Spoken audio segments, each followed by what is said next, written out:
The jungle moon of Veriphis was always loud, full of humming insects, glowing flowers, and creatures that jumped between giant red trees. But on this particular evening, Daniel Hale noticed something different. He was walking through the thick vegetation with a scanner in his hand, making notes for the Galactic Peace Corps, when he suddenly stopped mid-step. Something in the air felt wrong. The jungle that always buzzed and rumbled was strangely quiet. The silence made him frown, but he continued walking, pushing aside leaves as large as blankets. His boots sunk slightly into the moss, and every step made a soft squish. He adjusted his backpack and focused on the scanner, trying to map rare plant roots that the Peace Corps wanted to study. But then, right when he was marking a location, he heard a sound that didn't match the quiet jungle at all. It was small, weak, a tiny cry, almost like a whisper that carried through the air. Daniel froze. He turned slowly, scanning the trees around him. The sound came again so soft that it made his chest tighten. He had traveled across several planets and knew the difference between a predator's growl, an animal's call, and something helpless in trouble. This sounded like a baby. He slowly moved toward the sound, pushing branches aside, following the faint little cry as it rose, fell, and rose again.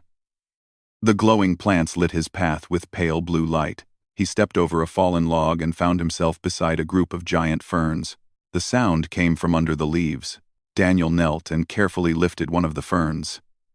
At first, he wasn't sure what he was looking at, but then his eyes widened. A tiny creature lay curled up, wings tucked close, its breathing rapid and weak. Its skin shimmered faintly purple, and its chest heaved with effort.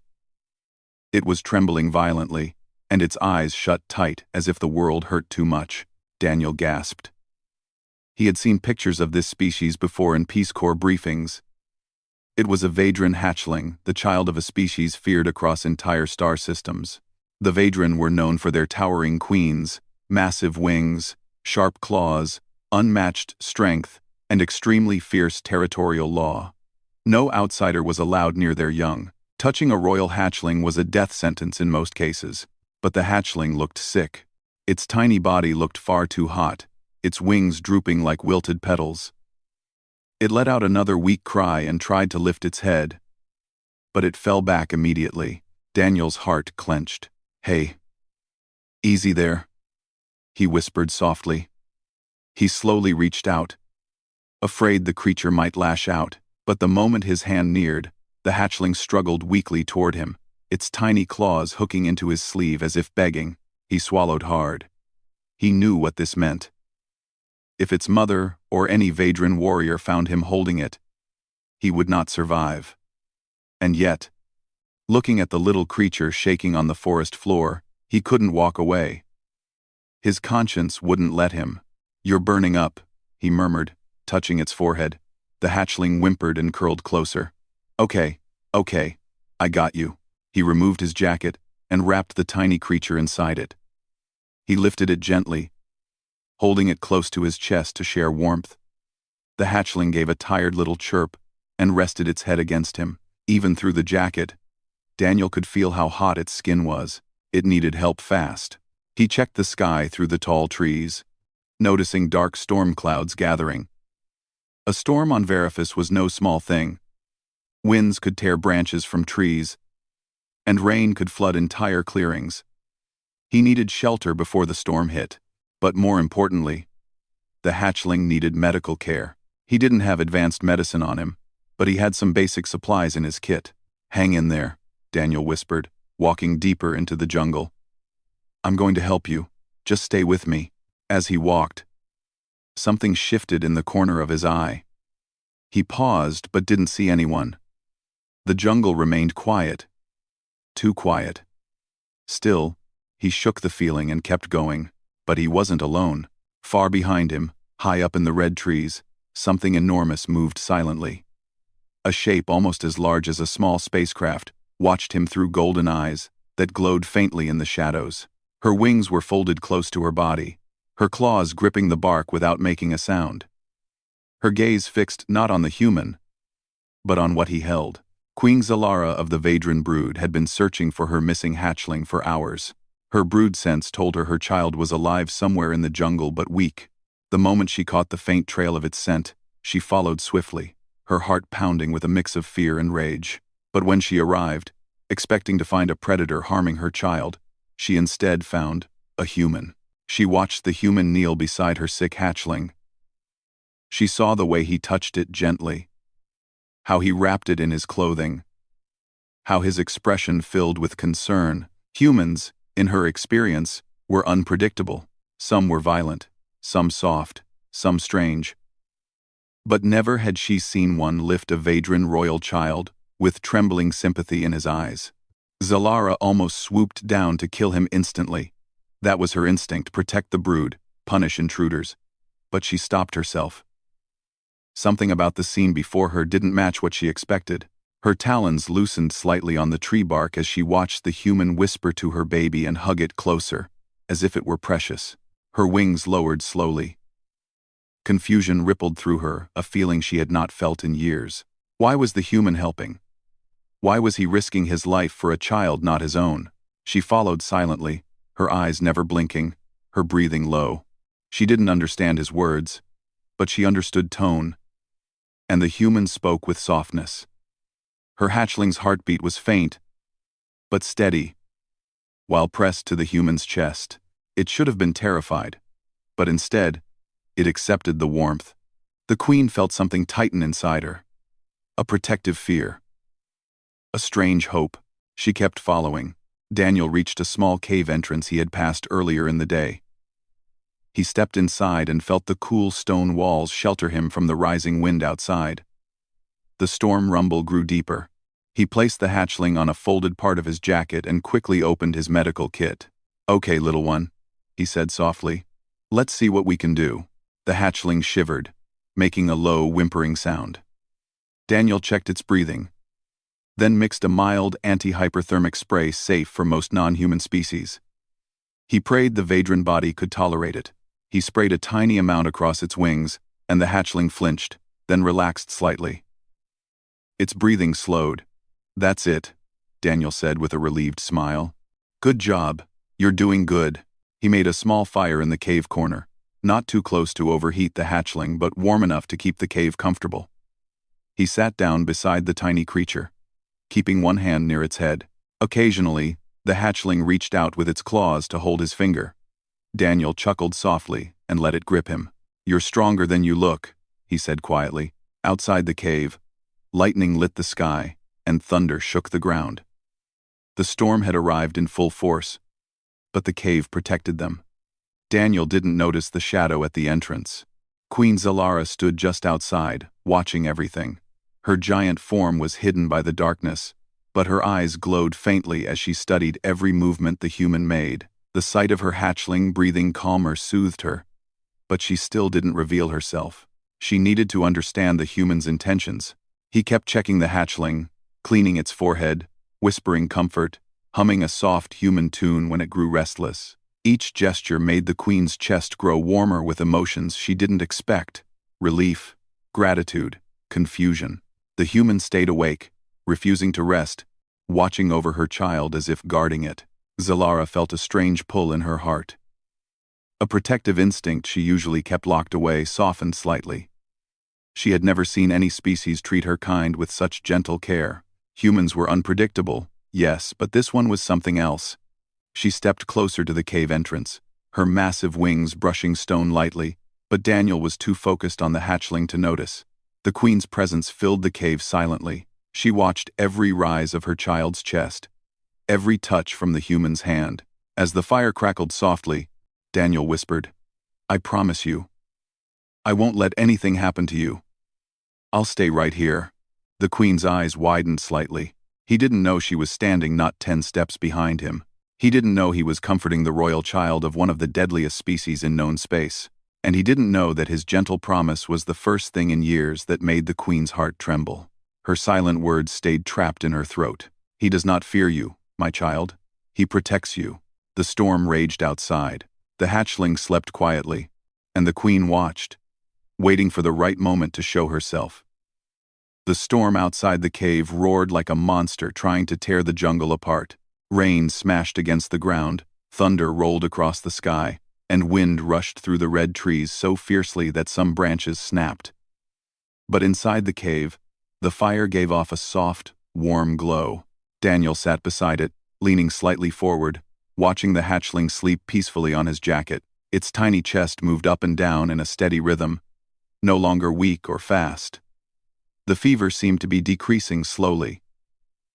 Every few minutes, Daniel checked its breathing and wiped away small drops of moisture from its head. He kept whispering, comforting things. Even if the hatchling couldn't understand his words, the tone seemed to calm it. "You're doing well," he said softly. "Just rest. I'm right here." He didn't know he was still being watched carefully, silently, intensely. Queen Zalara stood near the cave wall, half hidden in shadow. Her giant wings folded tightly behind her back, and her sharp claws touched the stone floor with almost no sound. Her eyes never left her child. She could see every detail clearly, the softness of the human's touch, the gentle way he moved, the way he refused to sleep, even though his own body was exhausted. The queen was not used to such emotions. Fear for her child, yes, that was natural. Rage toward intruders, yes, that was her nature. But this mixture of relief, curiosity, and strange warmth inside her chest, she did not know how to name it. The human leaned back a little and stretched his tired arms. The hatchling let out a tiny chirp in its sleep, and Daniel smiled softly. "You're a brave little thing," he whispered. The queen's throat tightened. No outsider had ever spoken to her child in such a gentle tone. No outsider had ever been allowed to. Finally, the queen shifted her weight. The sound of her claws scrapping lightly on stone echoed inside the cave. Daniel's body froze. He slowly turned his head toward the cave entrance. At first, he saw only darkness. But then his eyes adjusted. The firelight flickered on scales, shimmering deep violet. Then the shape grew clearer. A tall figure, broad wings, sharp claws, a long tail behind her. Two glowing golden eyes, unblinking and powerful. A Vadran queen. Daniel felt his breath vanish. His first instinct was fear. His second instinct was to protect the hatchling. Without thinking, he gently pulled it closer to him, instinct urging him to shield the little creature. But he didn't move too fast. Any quick motion might provoke her. He spoke slowly, carefully. I didn't know anyone else was here." The queen stepped forward. Her height almost reached the cave ceiling. Her wings stretched slightly, brushing the stone. She moved with a grace that didn't match her enormous size. She didn't roar. She didn't attack. She simply watched him, watch the human who held her child. Her voice, when it finally came, was deep but soft, like stones rubbing against each other. "You protect my hatchling." Her words were not perfect. The Vadran rarely spoke Galactic Standard tongue, but the meaning was clear. Daniel swallowed hard. "Yes, I'm helping it. It was sick. I didn't mean any harm." The queen tilted her head. For a moment, she looked like a great statue carved from precious stone.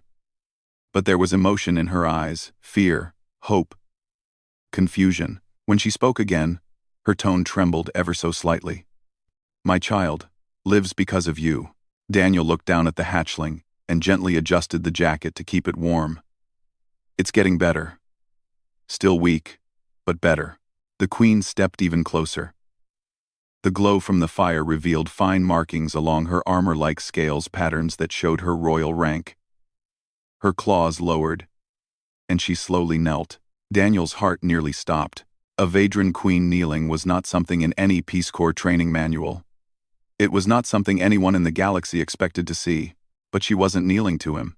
She was lowering herself to see her hatchling closely. Her giant eyes softened as she studied her child's calm breathing. One of her claws reached out with incredible gentleness, touching the hatchling's tiny wing. The little creature twitched in its sleep but didn't cry. This made the queen's voice tremble again. "Still warm," But healing, Daniel nodded. I used a small amount of anti-hyperthermic spray. Safe, for most species. I prayed it wouldn't harm your child. The queen looked at him again. Her golden eyes locked onto his, and Daniel felt as if she were looking straight into his soul.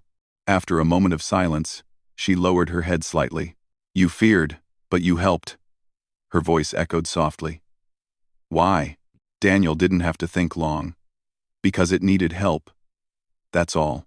The queen blinked slowly, like she was trying to understand something deep and strange. A human helps a Vadran hatchling. Unthinkable. She paused. But true. Daniel shook his head gently. Anyone with a heart would have helped.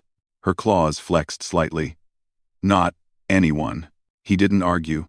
He didn't know the Vadran well enough to speak for others. He just touched the hatchling gently.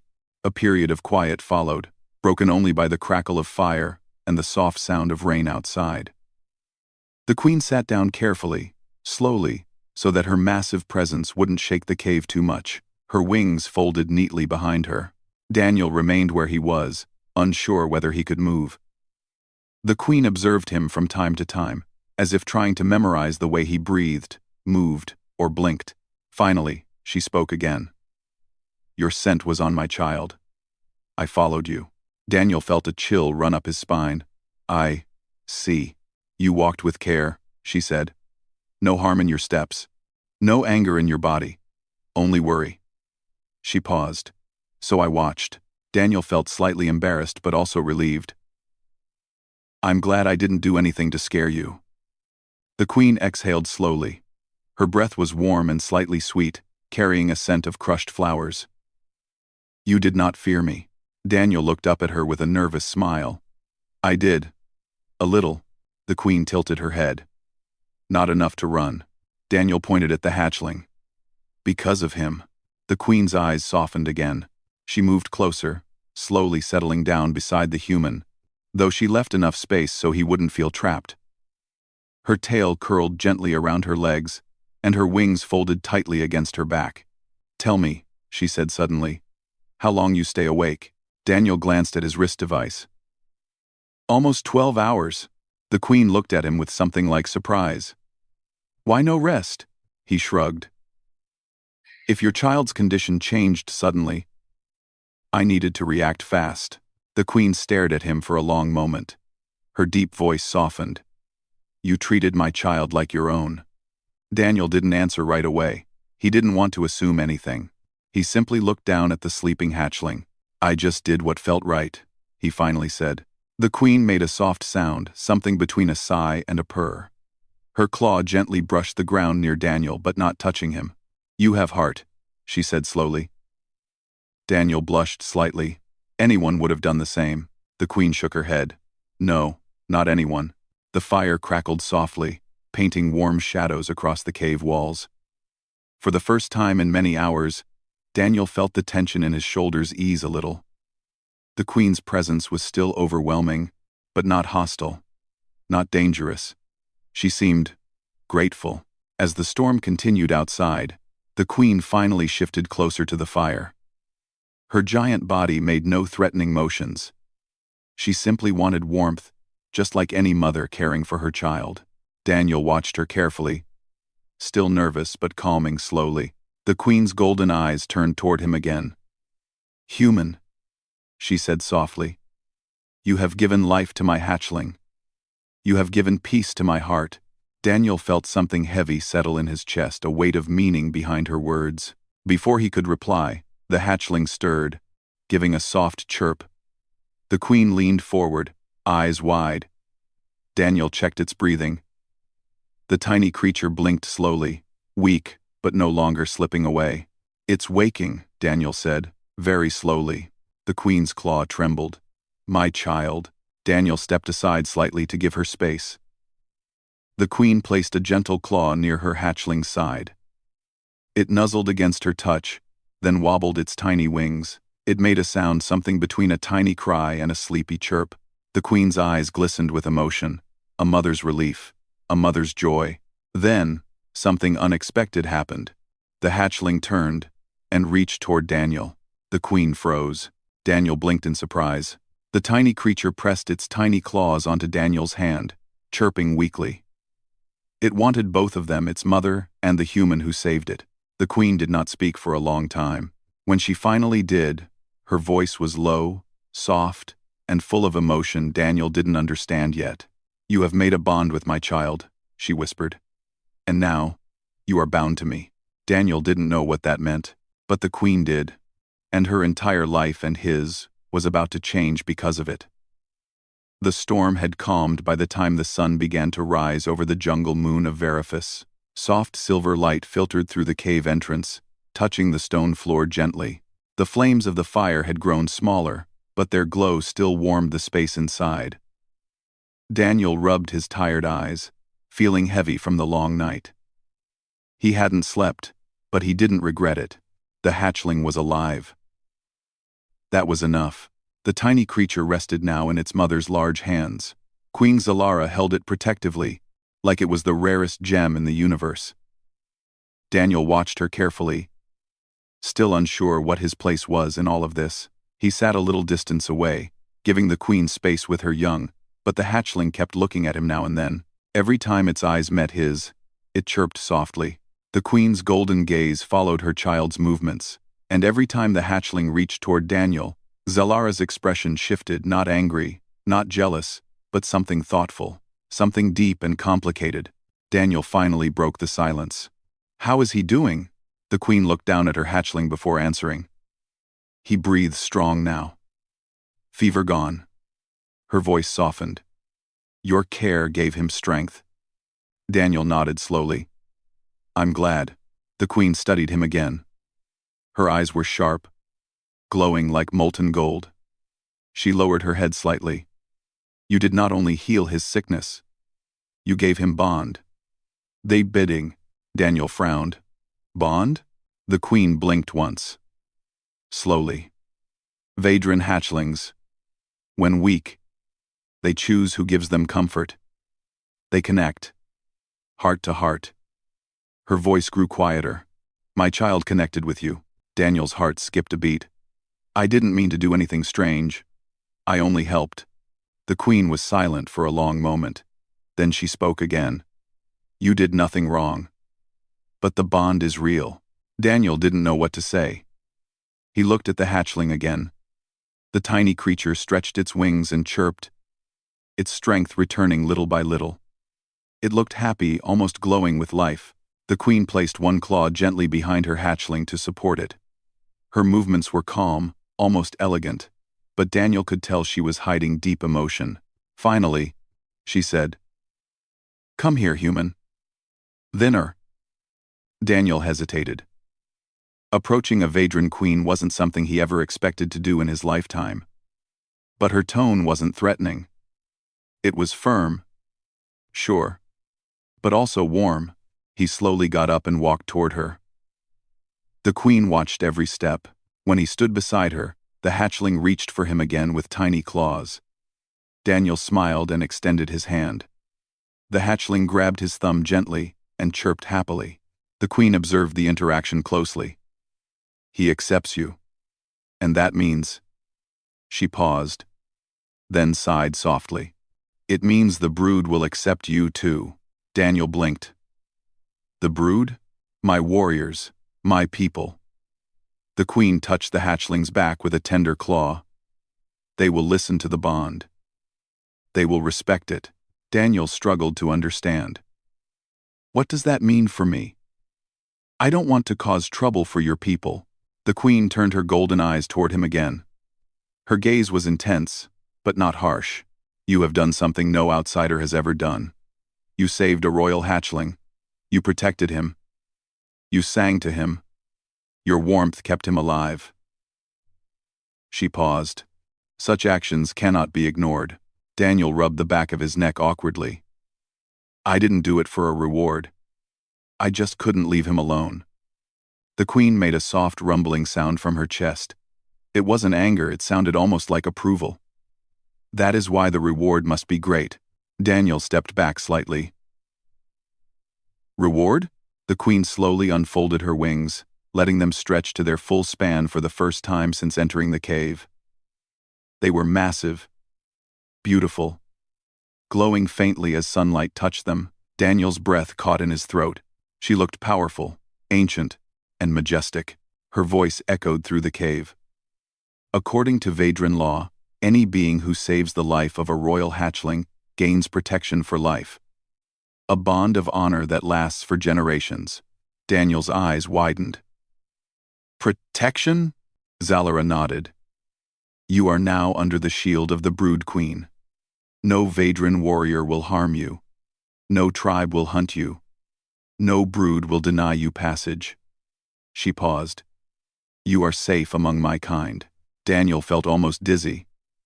He never expected anything like this. I appreciate that. Truly. But the queen wasn't finished. There is more, she said. Daniel looked up slowly. More? My hatchling chose you, she said quietly. Your bond with him means you are connected to me as well. Daniel nearly dropped his backpack. Connected? How? The queen lowered her head to his level. Her golden eyes filled his entire vision. If my child sees you as comfort, then you are like family to him. Her voice grew soft and slow, as if she were speaking a truth rarely spoken. And what he accepts, I must honor. Daniel gulped. I don't want to overstep. I would never try to take your place. You cannot, the queen said calmly. You are not his mother, but you have become something else. She took a deep breath. You are brood friend. Daniel stared at her. Brood friend? The queen nodded. It is a rare title. A sacred one. Only given to those who show the heart of a protector, without expecting anything in return. Daniel didn't know how to react. What does it require me to do? In time, she said softly. You will learn. But for now, it only means you are welcome. The hatchling chirped loudly, as if agreeing. It crawled up onto the queen's arm, then jumped clumsily toward Daniel. He caught it carefully, laughing in surprise. The tiny creature pressed its head against his chest again. Just like the night before, the queen watched with a strange expression, something warm and proud and peaceful all at once. He trusts you, she whispered. He remembers your warmth. Daniel stroked the hatchling gently. I'm glad he's okay. The queen moved closer. For the first time, she placed a single claw on Daniel's shoulder. The touch was gentle, but incredibly powerful. Thank you, she said quietly. Daniel felt a tightness in his throat. He simply nodded. A sudden sharp sound came from outside the cave, the beating of massive wings. The queen's head snapped up immediately. Her expression shifted from soft mother to fierce ruler in a heartbeat. My warriors arrive, she said calmly. Daniel stiffened. Warriors? Yes. They followed my call. Her voice lowered, heavy with meaning. Do not fear. You are under my protection now. The beating wings grew louder. Shadows filled the entrance. At least 10 huge Vedran warriors landed around the cave, their wings sharp and folded tight. Their eyes glowed with suspicion. They saw Daniel instantly. Several raised claws. A few spread their wings in warning. Daniel's heart jumped. The queen rose to her full height with stunning speed. She spread her wings wide, larger than all the others, and roared a command that shook the cave. Every warrior froze. Silence. The queen stepped forward, placing herself between Daniel and her warriors. She spoke loudly, every word clear and full of authority. This human saved my child. His warmth kept the life inside my hatchling. He is brood friend, bound by honor. The warriors looked stunned. Some looked confused. A few bowed their heads immediately. None dared speak against their queen. The queen stepped aside, motioning toward Daniel. He stands under my protection. The warriors lowered their wings. Their claws touched the ground. One by one, they bowed their heads toward Daniel. The gesture made his stomach twist with nervous respect. The queen looked back at him. Come, she said softly. You will walk with us. My brood must see you. Daniel hesitated. Is that Safe? The queen gave him a small, rare smile.